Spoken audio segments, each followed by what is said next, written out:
믿음의 주체가 내가 되면, 나 자신이 되면 우리는요 수십 년 동안 예수를 믿어도 그 신앙이 올바르게 성장할 수 없습니다. 그러나 이제 갓 믿기 시작한 초신자 교인이라 할지라도 믿음의 주체가 분명하게 하나님을 향해 있으면 그 사람의 믿음은 금방 성숙한 믿음으로 성장할 수 있게 됩니다. 우리는 교회 다니면서 그렇게 생각하잖아요. 보통 내가 믿음을 가진 것이다, 내가 믿음을 가졌다. 그러나 믿음 생활을 하다 보면 늘 뒤늦게 깨닫는 것은 내가 믿어준 것 같은데 나중에 보면 결국에 믿음은 하나님의 은혜 때문에 내가 구원을 받았다 하는 것을 깨닫는 것입니다. 오늘 본문 속의 주인공 중 한 명인 아브라함은 자신이 하나님의 말씀을 듣고 따라 나선 것 같지만 결국 자신의 삶은 하나님께서 준비하신 대로 이끄신 삶이었다 하는 것을 체험하는 그 절정의 순간이 오늘 본문입니다. 여호와 이레, 앞서서 준비하신 하나님은 아브라함만이 아니라 우리도 그렇게 이끌어 주시는 하나님이신 줄로 믿습니다.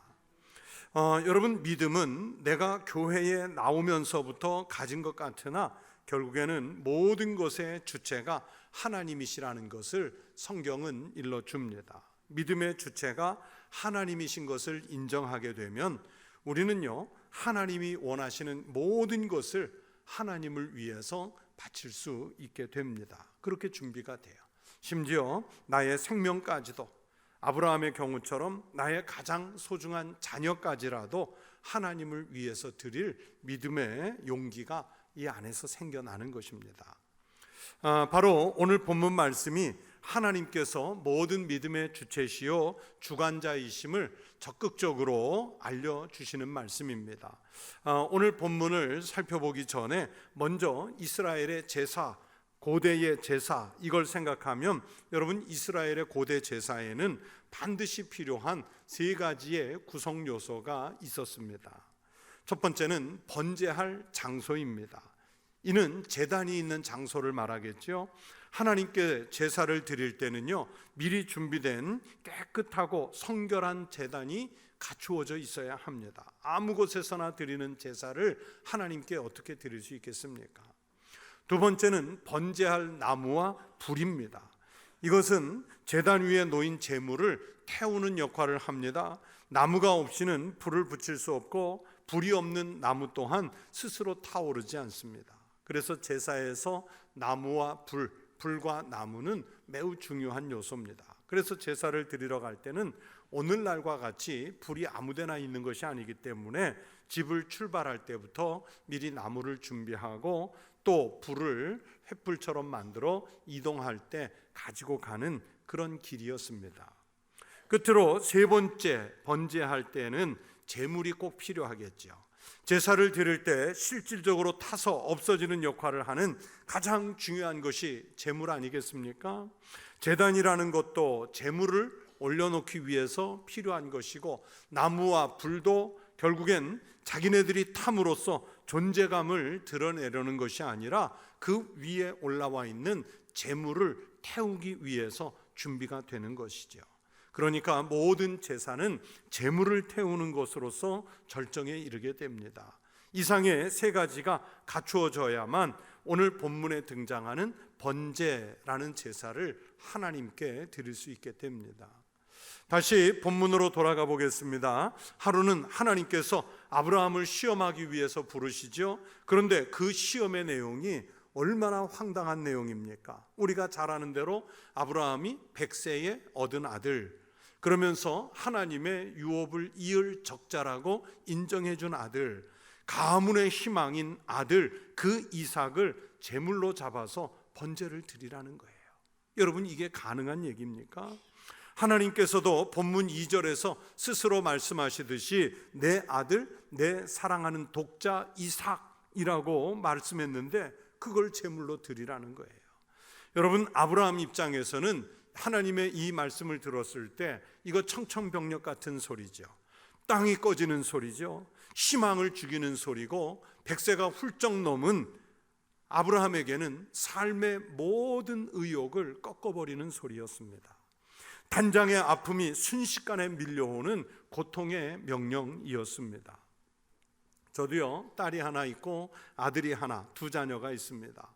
만약에 하나님께서 어느 날 저에게 꿈으로 또는 음성으로 소리를 들려주시면서 그 둘 중에 하나 제물로 바쳐라, 번제로 바쳐라, 그러면 어떻게 해야 될까요? 막상 닥치면 어떻게 조치할지는 모르겠지만 지금의 솔직한 심정으로는 애 데리고 도망칠 것 같아요.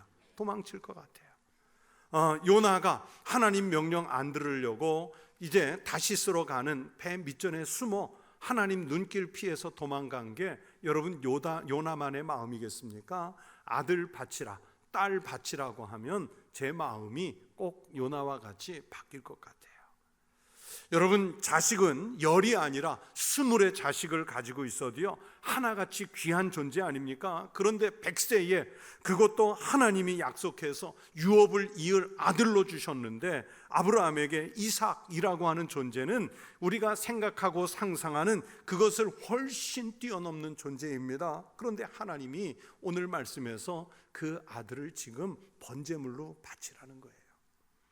아브라함은 번민과 고통의 밤을 보내고 드디어 결심을 하고는 제사 준비를 해서 먼 길을 떠나지요. 말씀 속에 보면 브엘세바에서부터 남쪽 네게브 사막 아래에 있는 도시입니다. 거기에서부터 사흘길을 걸어서 모리아산, 오늘날의 예루살렘이에요. 거기에 도착해요. 여러분, 모리아산은 하나님께서 이스라엘 사람들에게 지시하신 제단이고 나중에 솔로몬이 성전터로 삼는 그 땅이거든요. 지금이야 자동차로 브엘세바에서부터 예루살렘 모리아산까지 1시간 반이나 2시간 정도 걸리지만 아브라함은 사흘길을 걸었다 그랬어요. 그 사흘길 거는 동안에 아브라함의 믿음이, 그 마음이 여러분 얼마나 복잡했을까요? 후회하기도 하고, 하나님께서 바치시라니까 그래 바쳐보자 하면서 마음을 다잡기도 하고, 그 심령이 오르락 내리락 하는 마음이었어요. 아무튼 그 모리아산에 도착을 하게 돼 제단이 갖추어지는 거죠. 이에 제단에 다 와가자 아브라함은 사환을 남겨두고 자기는 칼과 불을 들고 이삭에게는 나무를 지게 했습니다. 이것이 또 아브라함에게는 고통이었습니다. 자기를 태울 나무인지도 모른 채 그 나무찜을 지고 가는 아들을 보는 아비의 심정을 헤아려 보시기 바랍니다. 이들은요, 불과 나무도 준비해서 이제는 두 번째 준비물도 갖추어진 거예요. 이때 이삭이 궁금한 게 생겼습니다. 제단에 다 왔고 아버지 손에 불도 있고 제물을 잡을 칼도 들렸는데 왜 제물이 없는가 하는 거예요. 제물이 없어요.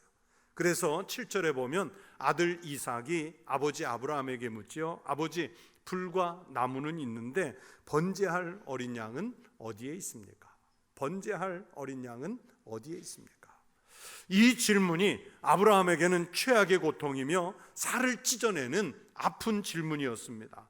아들 이삭은 영문도 모르고 하는 질문이지만 자기는 재물이 지금 어떤 것이라는 것을 알고 있기 때문에 그 아버지의 심정은 말로 다 표현할 수가 없었을 겁니다. 마침내 제물을 드릴 시간이 오자 그때서야 비로소 이삭은 오늘 드려지는 이 제사의 비밀을 이제 아는 거예요. 아버지가 준비해온 번제물은 다름이 아니라 자기인 거예요. 자기 아닌 거예요. 자신이에요. 이 사실을 뒤늦게 알았을 때 이삭의 심정도 여러분 헤아려 보시기 바랍니다. 그에게는요, 충격이고 어쩌면 아버지가 안 것보다 더 극한 고통이 아니었겠습니까? 오늘 성경 속에 이때에 이삭의 나이가 나오지는 않지만 예수님과 거의 동시대의 이스라엘의 유명한 역사학자인 요세푸스라고 하는 분은 이때 본문 속에 이삭의 나이를 대략 20세쯤으로 보았고요. 오늘날도 많은 구약학자들은 오늘 본문 속에 이삭의 나이를 약 15, 16세 정도로 봅니다. 그러니까 이 이삭은 지금 나이가 많은 아버지 아브라함을요 거뜬히 따돌리고 충분히 도망칠 수 있는 청소년 혹은 청년의 아이였습니다. 그런데도 이삭은 늙은 아버지를 뿌리치지 않고 순순히 결박을 당해서 제단 위에 나무로 올라갑니다. 그의 마음속에는 오늘 하나님이 필요하시는 재물은 나였구나. 현대 심리학 또는 상담학을 공부하는 분들은 아실 텐데, 여러분, 이삭이 이날 받은 충격 때문에 심리적 상태가 매우 복잡했었을 것이다 하는 연구가 있고, 성경에 보면 창세기를 계속 읽으면 이삭이 매우 조용한 사람이라 하는 말씀이 나오는데, 아마 이날 본문의 이 상황 때문에 하나님 앞에서 조용한 사람이 됐을 거라, 이렇게 연구들을 합니다. 아무튼 아들, 그 사랑하는 독자를 드리는 아브라함의 믿음도 대단하지만 자발적으로 순종해서 그 제단 위에 올라가는 이삭의 믿음도 여러분, 아버지의 아브라함에 절대 밀리지 않는 큰 믿음이었던 거예요. 사랑하는 성도 여러분, 오늘날도요, 하나님을 영화롭게 하기 위해서 예배를 드리려면 제단도 필요하고 나무와 불도 필요하고 제물도 당연히 필요합니다. 제단은 하나님께서 준비해 주십니다. 이 지상에 무수하게 존재하는 우리 천국교회와 같은 예배당들이 제단입니다. 우리가, 여러분이 예배당 밖에 나가서 살아가는 그 삶의 자리들이 이제는 그리스도인들에게 제단입니다. 하나님은 영광을 받으시기 위하여 우리 그리스도인들이 살아가는 모든 현장을, 그게 교회 안이 됐든 혹은 교회 밖이 됐든 그 모든 현장을 우리가 제단으로 삼기를 원하고 계시는 거예요.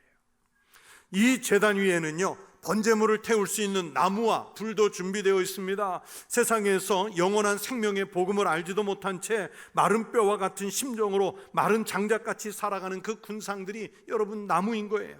태워 없애야 할 죄악들이 장작과 같이 널려 있습니다. 불도 그렇게 준비되어 있습니다. 하나님께서 죄악의 불을 태우고 마른 심령을 태우고 번제물을 태우기 위해서는 성령의 불을 준비하셨습니다. 우리 교회를 태우고 죄악에 물든 심령들을 태우고 악의 근원들을 태우실 능력은 바로 성령 하나님뿐이십니다. 이처럼 제단과 불과 나무는 준비가 돼 있어요.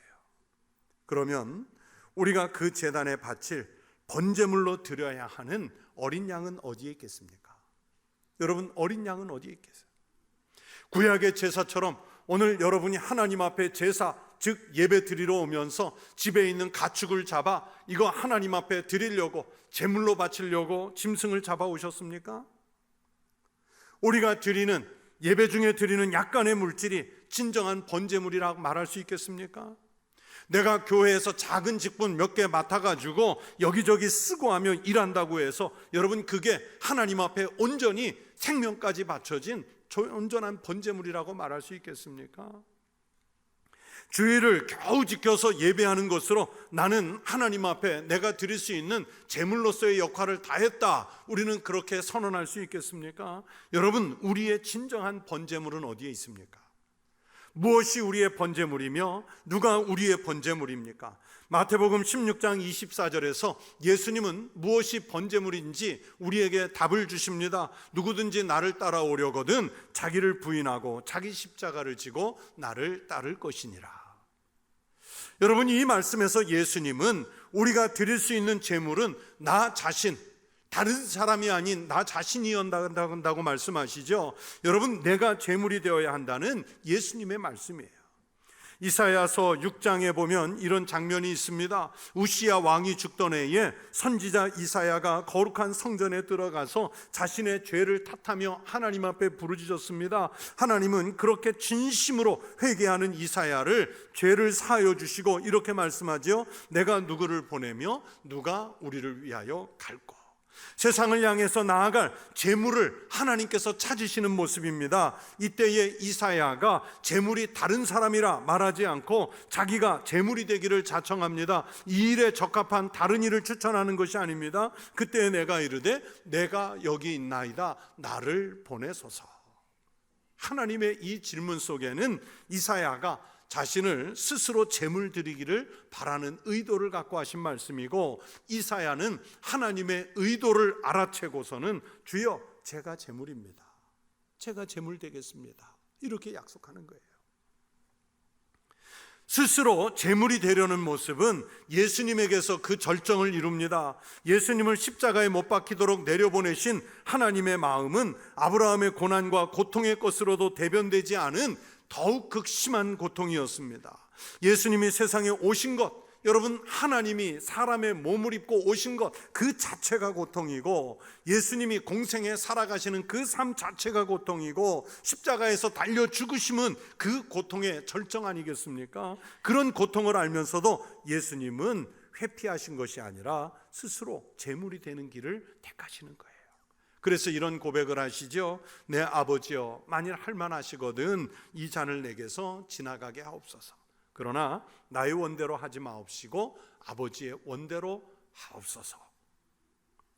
예수님은 이 세상의 죄를 대신 지고 가시는 하나님의 어린 양으로서 제물의 길을 가는데 조금도 주저하지 않으시고 망설임이 없으셨어요. 그리고 그리스도를 따르는 그리스도인들이 세상을 향하여 하나님의 영광을 위하여 어떻게 제물이 되어야 하는지를 예수님께서 십자가에서 직접 우리에게 모범으로 모델로 보여주시는 거예요. 그런 면에서 아브라함과 이삭은 예수님의 표상으로 먼저 제물의 모델을 보여주고 있는 것이 오늘 본문이라고 말할 수 있습니다. 아브라함은요, 하나님 앞에 제물을 바칠 때 양이나 소 이런 가축 수십 마리를, 아니 수백 마리라도 제물로 바칠 수 있는 능력이 있었어요. 재산적으로도 권력으로도 충분히 그럴 능력이 있었어요. 예수님은요, 자신을 제물로 안 바쳐도 돼요. 예수님 자신이 십자가에 달리지 않도록 천군 천사 12영이나 더 되는 그 군단을 동원해서 예수님의 십자가 길을 막아설게 할 수도 있었어요. 그러나 하나님이 원하시는 제물이 바로 100세에 얻은 아들 이삭이고, 이삭은 자기 자신이고 예수님도 자기 자신인 것을 알기 때문에 직접 자신들을 제물로 삼으신 거예요. 즉 자기들의 기준에서 제물을 정한 것이 아니라 하나님이 원하시는 것을 제물로 드린 것의 모델인 겁니다. 그런데 보세요, 우리는 하나님 앞에 제물을 드린다 말하면서도 하나님이 원하시는 것을 드리는 것이 아니라 자기가 원하는 것을 제물로 드려요.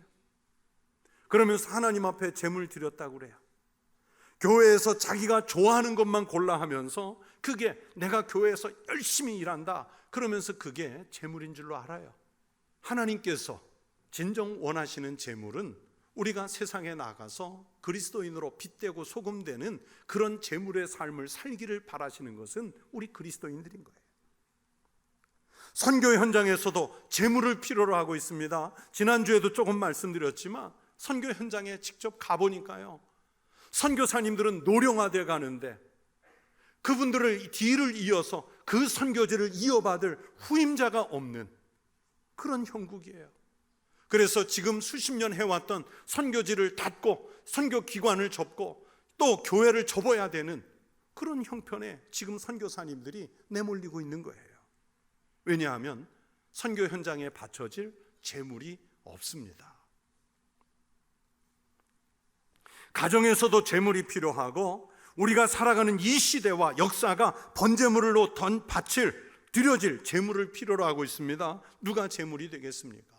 여러분, 제물이 어디에 있습니까? 이삭이 묻잖아요.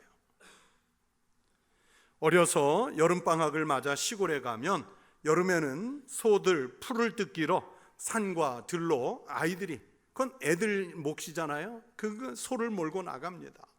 한 500kg, 제 눈에 보기엔 그런 것 같아요. 한 큰 소들이 3, 40kg, 50kg밖에 안 되는 꼬맹이들 손에 순종해서 끌려가잖아요. 고삐를 잡은 채 아주 순순히 끌려가는 그 소는 열심히 주인을 섬기다가 결국에는 죽어서까지 사람을 위해서 봉사를 합니다. 그런 상징으로 인해서 이것은 성경에서도 최고의 제물이었어요. 삶에서 죽음에 이르도록 바쳐지는 제물이 좋은 제물입니다. 제물은 자기 의견이 없습니다. 죽기를 거부할 수도 없습니다. 오직 제물을 받으시는 분의 영광을 위해, 제물을 바치는 사람의 평안을 위해서 제물은 존재할 뿐입니다. 오늘 본문 속에 등장하는 이삭이 그 모델이고, 예수님이 십자가에서 죽으심이 그런 제물의 형상을 절정으로 보여주고 있습니다. 여러분, 우리가 그래야 합니다. 우리 청복교회가 제물이고, 또 우리가 하나님의 영광을 위한 제물이고, 우리가 이웃을 위한 제물이 되어야 할 줄로 믿습니다. 제물을 바치라, 이것이 다소 일방적인 것 같고 다소 하나님이 무심한 것 같아도 결국에는 나를 위하는 길이지 않습니까? 우리가 하나님을 향하여 드릴 수 있는 것이 과연 얼마나 되겠습니까? 우리가 드리는 것은 정말로 미약한 것에 불과합니다. 하나님은요, 우리로 하여금 큰 것을 드리기를 기대하시는 것이 아니라 아들까지라도 바치겠다고 하는 아브라함의 각오, 제단에 스스로 올라가겠다고 하는 이삭의 각오, 그러면서 우리가 하나님의 영광을 위해 모든 것을 드리겠다고 하는 그 신앙의 각오를 제물로 원하시는 거예요. 아브라함의 순종과 각오, 이삭의 신앙적 결단과 각오를 보셨지만 결국에는 그들을 제물로 태우신 것이 아니라 도리어 여호와 이레 되시는 하나님이 숯불에 걸린 순양을 직접 제물로 준비해 놓으시지 않습니까? 예수님을 어린 양 삼아 십자가 위에 제물로 바친 것 같은데 그 예수님을 잠자는 자들의 첫 열매, 부활의 첫 열매로 삼으시는 분이 하나님이시지 않습니까? 우리가 드리면 얼마나 드리겠습니까? 우리가 좋은 것을 드린다면 얼마나 좋은 것 드리겠습니까? 우리의 것은 미약하며 우리의 드릴 것은 겨자씨만도 못한 믿음의 결단입니다. 우리가 하나님을 향하여 제물이 되겠다는 헌신과 결단만 있으면 하나님은 여호와 이레 되셔서 우리를 위해 친히 제물을 준비하시는 하나님이신 줄로 믿습니다. 우리가 교회를 위한 제물, 그래서 세상을 위한 제물이 되어야 할 줄로 믿습니다. 그러면 예수님이 제물 되셔서 우리에게 구원의 기쁨을 허락해 주십니다. 이사야 53장 5절에 보면 하나님이 메시아를, 그리스도를 이 땅에 보내시는 목적을 말씀합니다. 그가 찔림은 우리의 허물 때문이요 그가 상함은 우리의 죄악 때문이라. 그가 징계를 받음으로 우리가 평화를 누리고 그가 채찍에 맞음으로 우리는 나음을 받았도다. 여러분, 이보다 더한 인류의 제물이 어디 있겠습니까? 예수님도 이 사실을 알고 계셨어요. 마가복음 10장 45절에서 예수님 자신이 그래서 말씀합니다. 인자가 온 것은 섬김을 받으려 함이 아니라 도리어 섬기려 하고 자기 목숨을 많은 사람의 대속물로 주려 함이니라.